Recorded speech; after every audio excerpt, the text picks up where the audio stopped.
Fala galera, estamos aqui com o professor Fred Martucci. Olá pessoal. E vamos dar continuação aí na nossa tríade de Bicho Han. Hoje nós vamos falar sobre sociedade paliativa, lembrando sempre que aqui nós não estamos preocupados em frases prontas para que vocês coloquem na redação, mas que você possa ter compreensão para fazer uma redação com concatenação do tema, do argumento e também da área de conhecimento, trazendo assim um texto verdadeiro, autoral para a nota máxima.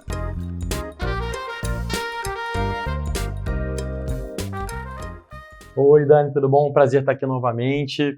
Hoje a gente vai falar sobre um tema muito sensível, tá? A obra do Byung-Chul Han, Sociedade Paliativa, que tem como reflexão fundamental como a gente lida com as nossas dores, com a negatividade. Só um detalhe, nossas dores, falando na questão do século XXI, que a gente está vindo aqui de um processo, quando o Byung-Chul Han começa esse estudo todo, que a partir da Sociedade do Cansaço 2017, então a gente já está na era da tecnologia, da internet, né, da conectividade, em que muitas pessoas já sofrem de nomofobia, né, que é aquele vício de estar ali o tempo inteiro conectado. Então ele vai trazer um ponto que é de muita sensibilidade, mas necessário falar sobre, refletir e principalmente para que a gente possa ter esse conhecimento para a argumentação. Se a gente for pensar no termo paliativo, a gente costuma ver ele muito associado à questão médica, né, de cuidados paliativos. Quando que um cuidado paliativo acontece? É quando você já tem um diagnóstico e não há possibilidade de cura, né, de melhora do quadro, e você vai tentar dar só qualidade de vida e não mais tratar o problema. Ou seja, é uma situação onde algo que está dado já não tem mais como voltar atrás. A obra do Byung-Chul Han, Sociedade Paliativa, como eu já tinha mencionado antes, ela toca nas reflexões que a gente já fez em Sociedade do Cansaço. Aquilo que aparece em Sociedade do Cansaço, né? Que ele traz a adjetivação com duas palavrinhas que são... Pois é, negatividade e positividade. Negatividade e positividade contrariando, né? Um paradoxo. Mas os adjetivos, que eu adoro adjetivos, né? Qualificação, vai. Isso. E aí... Quais são as qualificações que ele fala da Sociedade do Cansaço?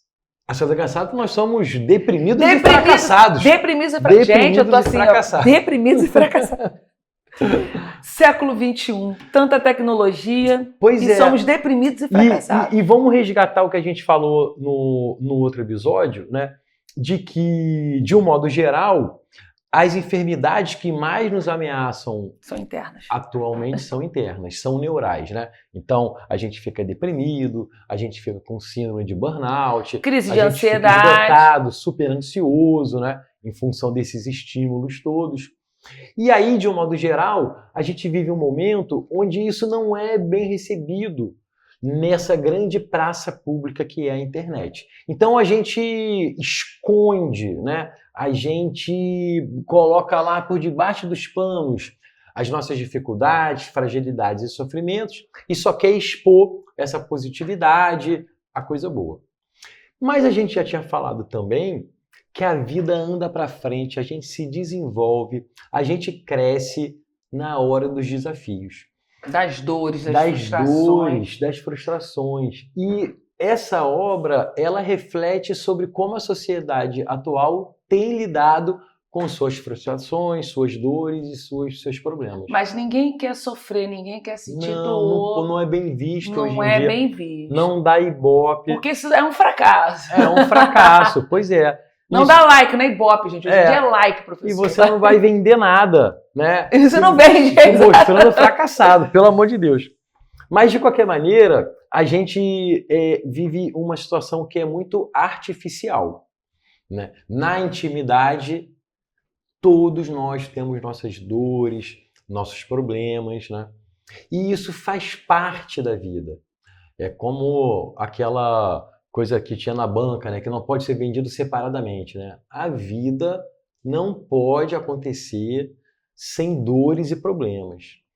Esse é o momento onde a gente cresce, onde a gente se desenvolve e, portanto, Viver artificialmente um mundo perfeito, idealizado, onde tudo acontece de maneira prevista, né? E tudo tem a ver com a realização dos seus melhores desejos, essa vida artificial, ela pesa muito nesse contexto geral de todo mundo achar que está todo mundo feliz e que, portanto, eu também devo estar feliz, mesmo não estando, eu vou fazer como se estivesse, né, sufocando as minhas dores, eventualmente tendo cuidados paliativos, ou seja, eu não quero me tratar das reais causas que me colocam a sofrer. Eu quero talvez tomar um remedinho, Que é mais e fácil. esquecer, dormir e por aí vai. E aí no dia seguinte eu tô lindo, maravilhoso, falando de novo. Tem um influenciador, eu não sei pronunciar o nome dele, o Whindersson Nunes, né? Esse que agora saiu até de uma clínica psiquiátrica. Eu vi alguma coisa nesse sentido. Parece que ele estava num nível tão grande, né? Porque a gente tem outro influenciador, Felipe Neto, que gostando ou não gostando, é uma questão real, de que ele traz esse alerta de que você tem que estar sempre o tempo inteiro bem diante das câmeras, tudo tem que estar sendo, é como se fosse uma perfeição absurda, e essas dores internas, elas vão te levando ao ápice de quê? De uma crise de ansiedade, e no caso dele, que chegou até uma internação psiquiátrica. Pois é, imagina para um rapaz, né, que vive dessa exposição, vive da produção desse conteúdo. Isso sempre me chamou a atenção, né? Como deve ser difícil você fazer comédia, você ser um palhaço, por exemplo, né? Palhaço no sentido do trabalhador do circo mesmo, né? Tem que fazer rir, mas a vida real te coloca, se você trabalha com isso, né? A vida real te coloca a situação de que em alguns momentos você está vivendo uma situação muito complicada em casa, uma situação difícil pessoalmente, e o seu trabalho é ir lá fazer rir, demonstrar uma certa leveza, né? Então, como que isso, em alguma medida, eventualmente é uma violência com o próprio sujeito, né? De estar mascarando e sufocando as dores internas em prol de uma perspectiva da publicidade, né? Daquilo que aparece para os outros e como tem que aparecer. E se a gente volta na questão do trabalho, e aí a gente pensando até na uberização e precarização do trabalho, ou na vida de muitas mulheres, mães solos, que tem que dar conta de tudo, o paliativo, porque quando você chega nas redes sociais é tudo muito perfeito, é tudo muito lindo, ninguém sofre, ou se sofre para espetacularizar. Eu vou espetacularizar que agora eu estou tomando esse remédio, porque Exatamente. todo mundo... É um momento, né, Maria Paula Sibilic da UF fala muito sobre essa espetacularização do ser. É um momento de espetacularizar e não de compreensão da sua própria dor. Perfeito.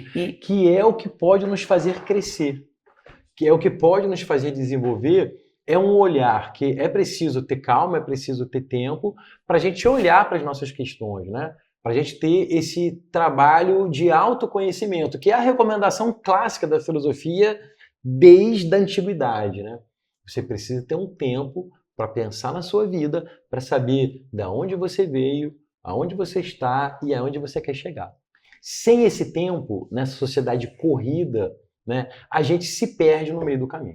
Então, voltando aí nessa questão da precarização, do trabalhador, a gente tem pessoas esgotadas, é o maior índice em relação aos professores, hoje corpo docente, de afastamento por crise de ansiedade, por questões que a gente vai falar de doenças mentais.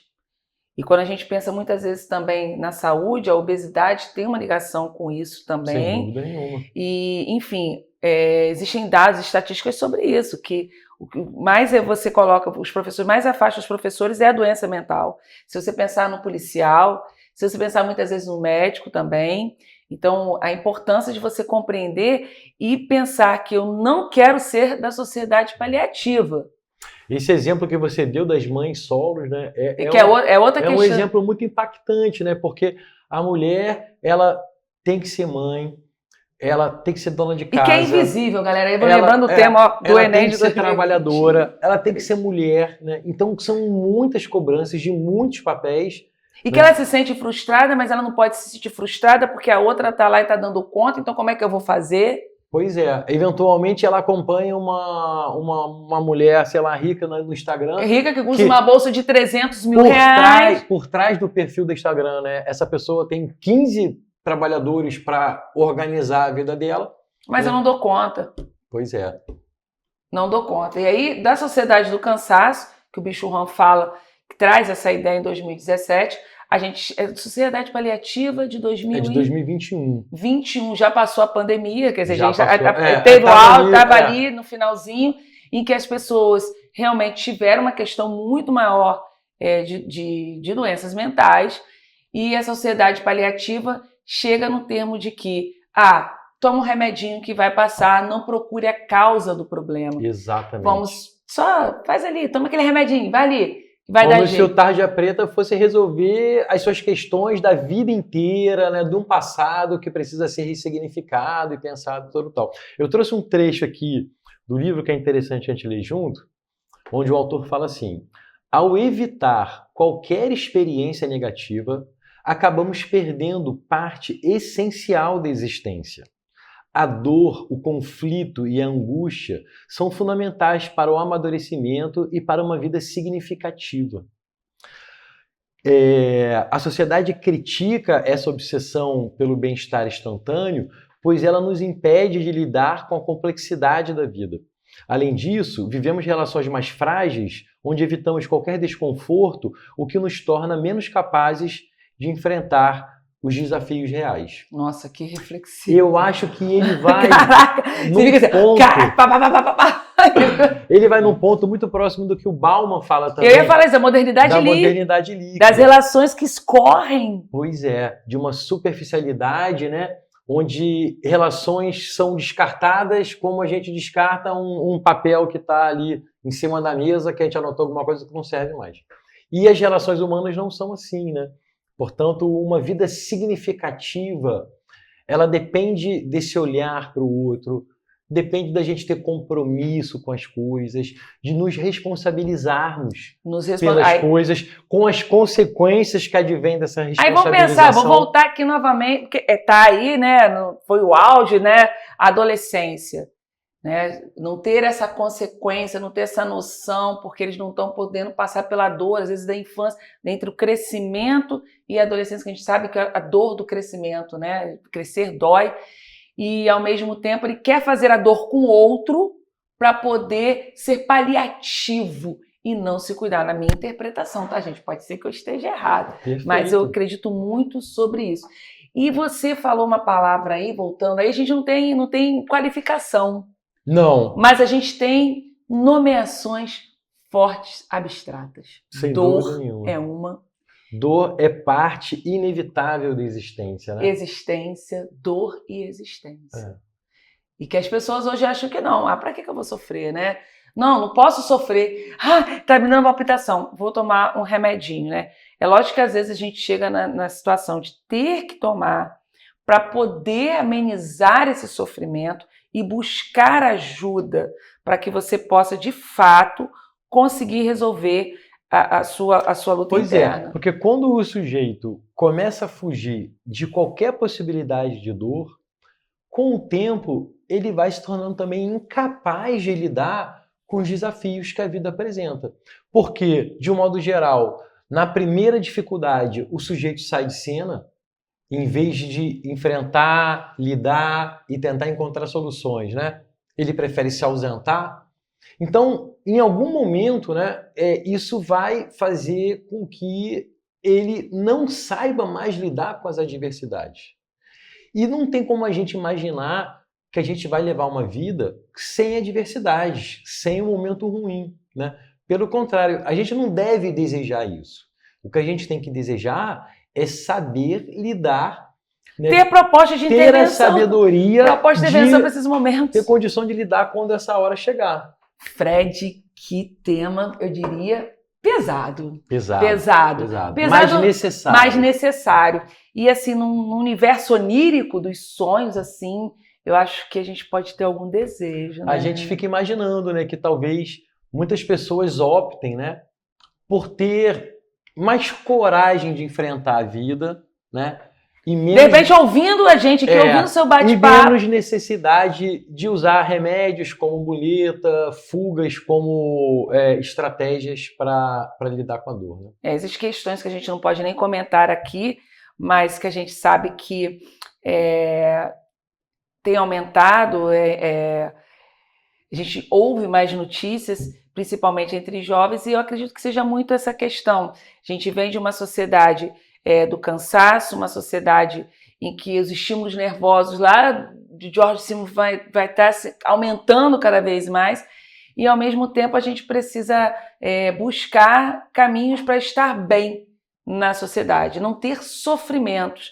E, conforme eu já disse aqui, o crescer dói, então a gente precisa amenizar. É lógico, ratifico aqui, que é importante sim, às vezes a gente ter esse acompanhamento todo, mas eu imagino as pessoas que não tenham, né? E aí vou voltar aí, que o Enem muitas vezes traz, já trouxe o tema em 2020, né, sobre doenças mentais. A gente já trouxe a questão da invisibilidade das mulheres na questão do trabalho, de cuidado. Tudo isso são sobrecargas mentais, né? No caso das mulheres, se a gente cai uma mãe solo da vida, são não só mães solos, mas sempre pensar nessa trabalhadora que o limite dela não é só ali no dia a dia, é o limite, não existe limite no caso, mas a gente pensar em como essa invisibilidade desses temas tornam-se necessários para o INEP trazer para uma reflexão maior da sociedade, para um bem maior. Com certeza. Quando esses temas aparecem na redação do Enem, a sociedade como um todo discute os temas também, né? Exatamente. Então, de repente, nesse nosso momento de encontro, poderia ter alguém ali ouvindo falar, caramba, poxa, eu não preciso mais desse remédio, de repente é melhor eu buscar terapia ou começar a ver uma vida mais real, praticar um esporte que é de extrema importância. Eu falo que hoje a galera, todo mundo quer ir para academia, nada contra, mas eu quero ir para academia para ficar forte, eu não quero estar na academia para ter um trabalho em grupo. Então vamos procurar esporte em grupo, aprender a hierarquização, aprender a respeitar o outro, trabalhar em conjunto, até para que você possa desenvolver todas as suas habilidades e não potencialidades, não ficar assim, vou ficar marombado. Isso é legal? Pô, muito legal. Mas o esporte faz com que você tenha... Eu tenho muita ligação com o esporte, né? Então sou apaixonada. Eu acredito que todos devam fazer esporte, buscar aquilo. Eu posso não ter habilidade, é igual a redação, posso não ter habilidade, mas com treino eu consigo... Você alcança o resultado. Você alcança o resultado. Fred, muito obrigado mais uma vez. Mais uma vez. E vamos lá, galera. Beijo, beijo, beijo. Tchau, tchau.